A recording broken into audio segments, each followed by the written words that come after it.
Hey YouTubers, today we have a Miele dishwasher. This is the incognito model. It doesn't have the panel in front, so it looks a little bit different. This is they sometimes called a G8000 model.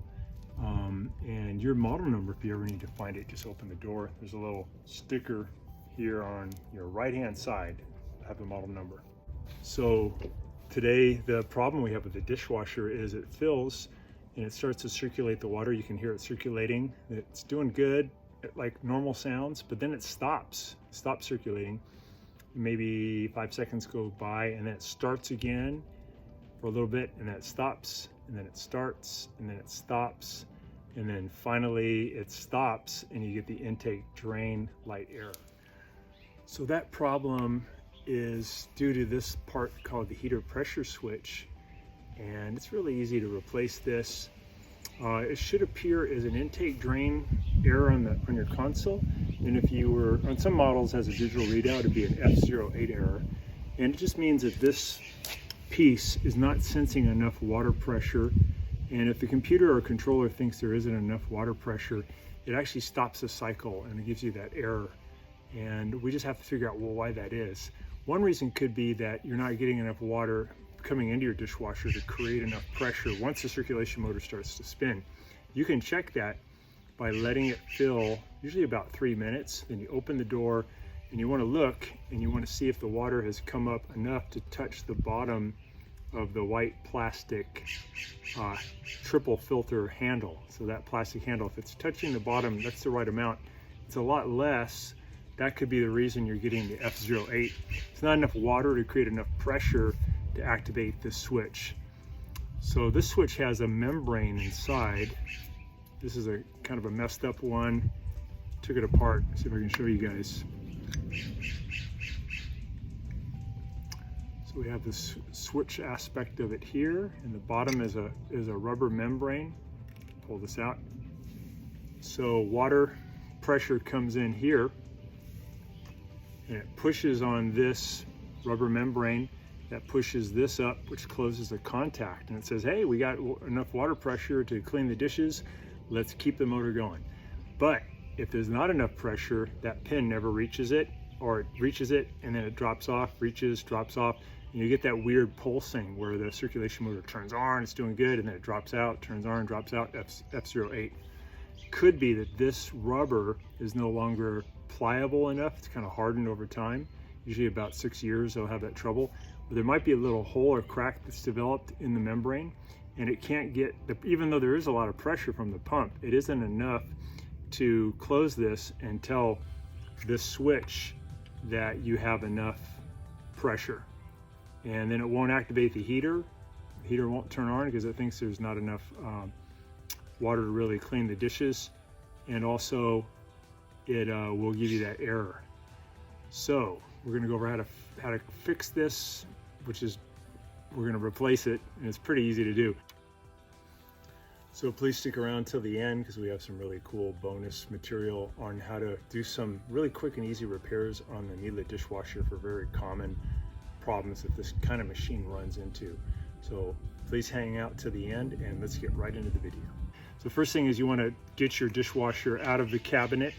Prior to that, you should unplug it, and then you want to get all the water out from inside. So you open up the door and remove the remove the bottom basket, remove the triple filter, and then you want to get all the water out of that sump area. You can use a sponge, you can use a turkey baster, ladle it out, but you get all the water out first, and then you want to turn off the water supply from underneath the sink so no water's coming in, have it unplugged, and you want to take out a few screws that are holding it into the cabinet. Usually those screws can be found underneath some little plastic covers. You just pry them off with a knife or a screwdriver, pop those off, and then there's some screws here that are holding it in on either side into the wood, into the cabinet.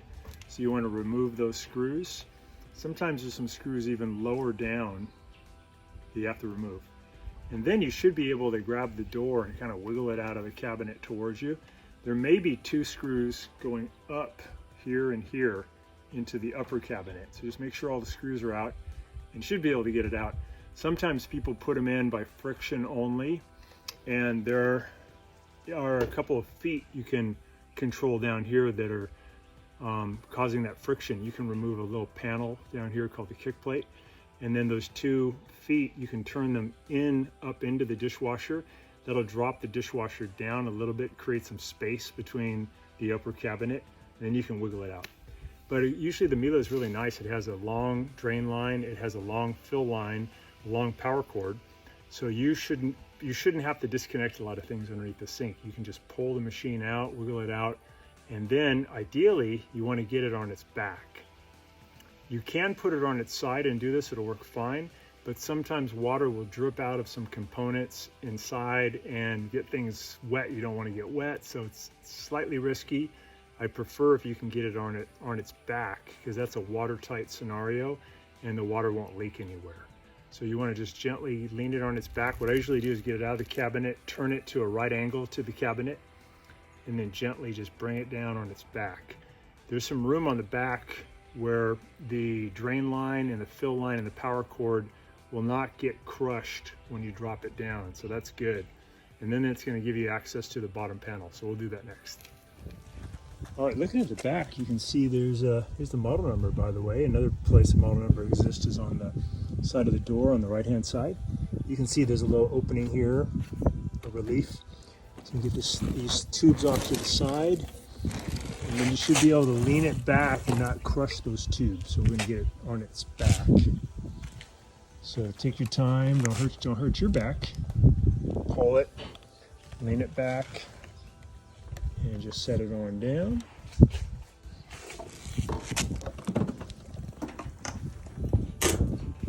There we go. All right, and now we just got to get this bottom panel off. We'll have good access. So we got it on its back, and on this model, you just have 4 Phillips head screws you're going to remove to get the bottom panel off. On some of the Miele models, they also have a screw here underneath the kick plate, one here and one here you have to remove, but this one's kind of easy. Get those off and you have good access. Let's do that.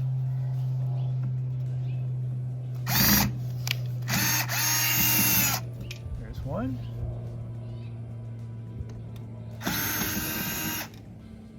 2, that one's already out. We'll do this one, 3, 4. All right, so now you can grab these feet and you can kind of wiggle and you can get this bottom plate off. Gives you good access to a lot of parts.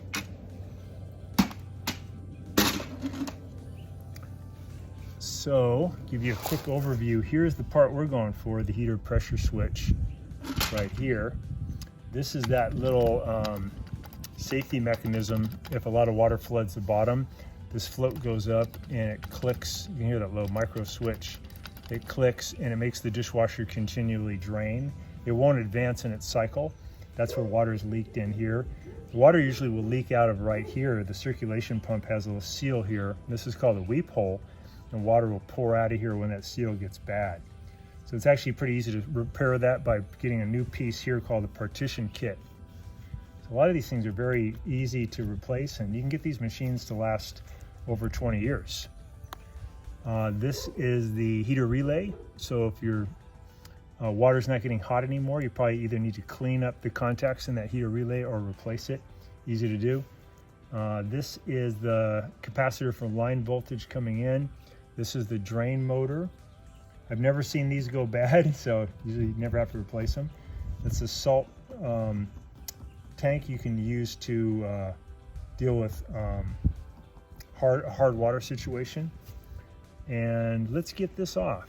So to get this guy off on this model, we have to turn the whole valve and then pull it out.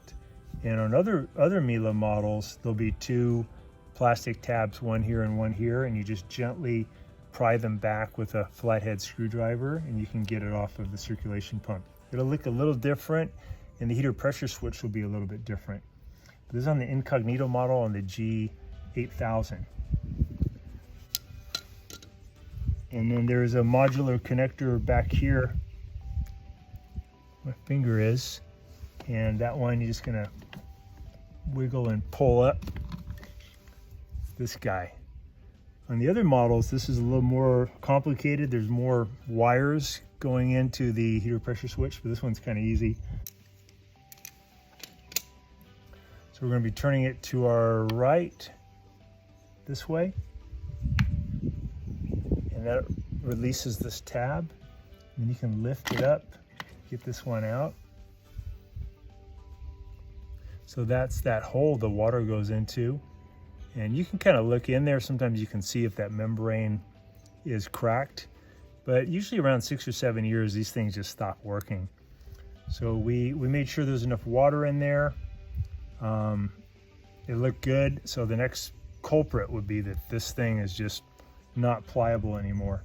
So to put the new one in, it'll be pretty easy. You want to just get that into that hole.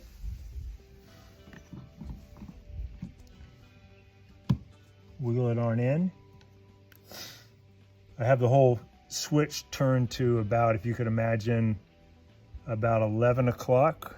And I'm going to turn the whole switch to my right to get it to lock in underneath this tab.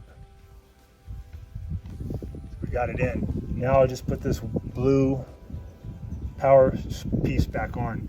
Show you guys real quick what that looks like up close. You have 3 terminals and then 3 openings here.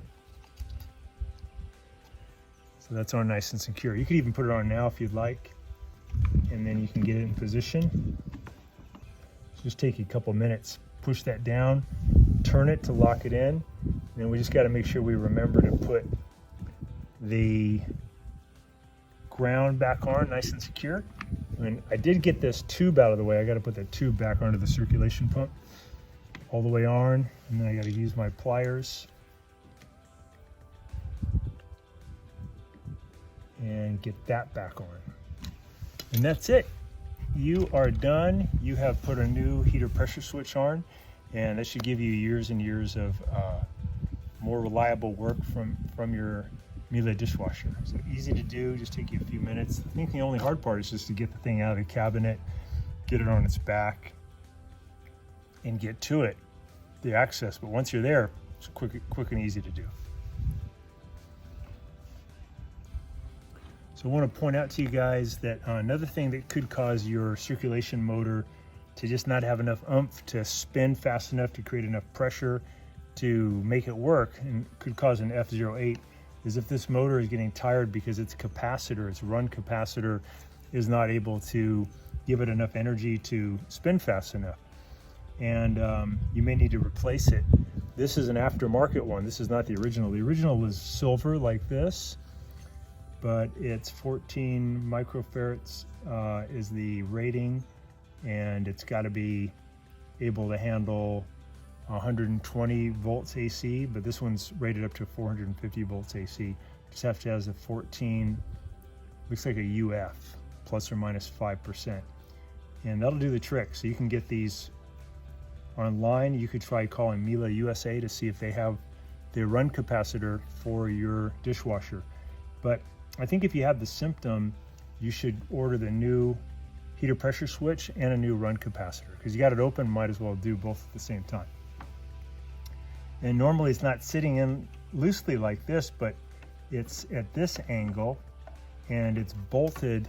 There's a little bolt that goes through the frame right here, and there's just a 13mm screw on the other side of this that you loosen, and then you can get this guy out and just put the new run capacitor in. Remember, whenever you're dealing with capacitors though, you want to ground them out before you touch the terminals. Some of them, this one doesn't have it, but some of them have two metal terminals here. So hold the insulated part of the screwdriver and just get in between the 2 pieces of metal and touch them. That'll short circuit it and it'll dissipate all that voltage. It'll be safe. All right, so we got the new heater pressure switch in position. Now we're just going to put the bottom part back on.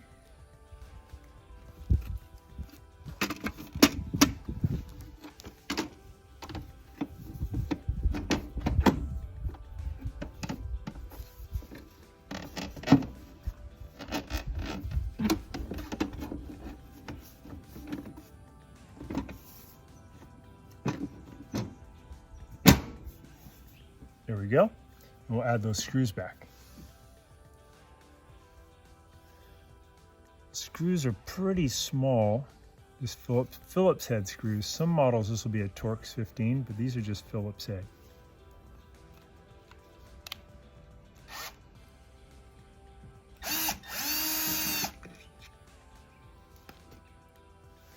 All right, you got the panel back on, got the screws back in. We'll just get it back up on its feet, and we'll slide it back in the cabinet. We'll be good to go. So here's one of the contacts. Here's the bottom of the contact. When it push, I don't know if you guys can see this, it clicks. You can even hear it, and closes that. But I'm pushing pretty hard. I don't know how many PSI that is, but a fair amount of energy to close that. So that pump is generating a lot of water pressure, and if it isn't spinning fast enough because the capacitor is weak, or maybe the shaft, the motor shaft, where it goes through the seal is too not pliable enough, you can have that problem where you don't create enough pressure, and that's when you get the pulsing, or it won't even run at all.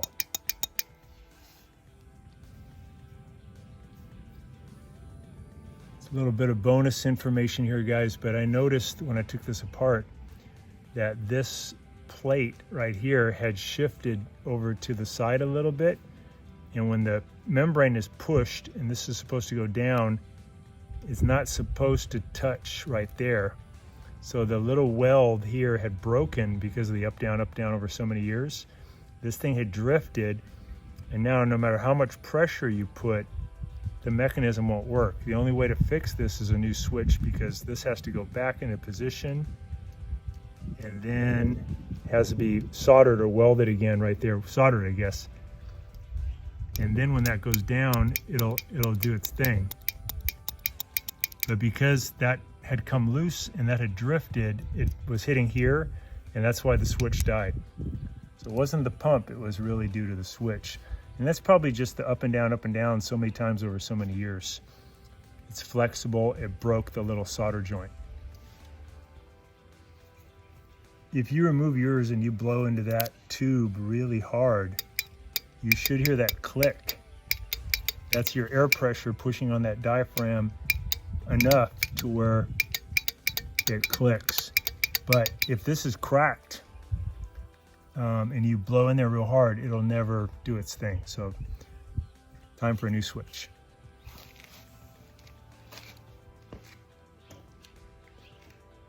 So we get it back on its feet now. Take your time, set it down slowly. There we go. We'll get it back into the cabinet. And just a little bonus information, when you start it, go ahead and let it fill. Usually it takes about 3 minutes. You'll hear the circulation motor start, and then you can open the door and you can add in about a half a cup of vegetable oil, and then close the door and let it run. That'll lubricate that seal that the impeller shaft goes through, and if that's lubricated really well, it spins faster, it creates more water pressure, and you're less likely to get the F08. Might be a good thing to do right off the bat before you even try switching out the heater pressure switch or the run capacitor. So thanks so much for watching our video, and hopefully you saved a lot of money. You don't have to have the Miele repair people come out and do this for you. You can do it all yourself. So many more Miele dishwasher and washing machine and dryer videos available on our channel. Hope you would consider too joining our channel. You can just press the join button below. It's $4.99 and then $4.99, and then you have me basically on call to give you technical help whenever you need to do your repairs. A lot of people who are appliance technicians work with me on a weekly basis where I can give them some guidance, and you'll have access to my text number, my email, and I can talk with you right away if you have a problem. I can send you manuals, I can send you diagrams, send you part links, and information on how to fix these things. So thanks again for watching, and we'll see you on the next video. Watching our video, and please subscribe to our channel when you get a chance, and also click the little bell notification button so we can send you weekly videos on all the different ways of fixing appliances around your home and saving you lots of money. So thanks again for watching, and please also press the like button for our video if this was helpful to you.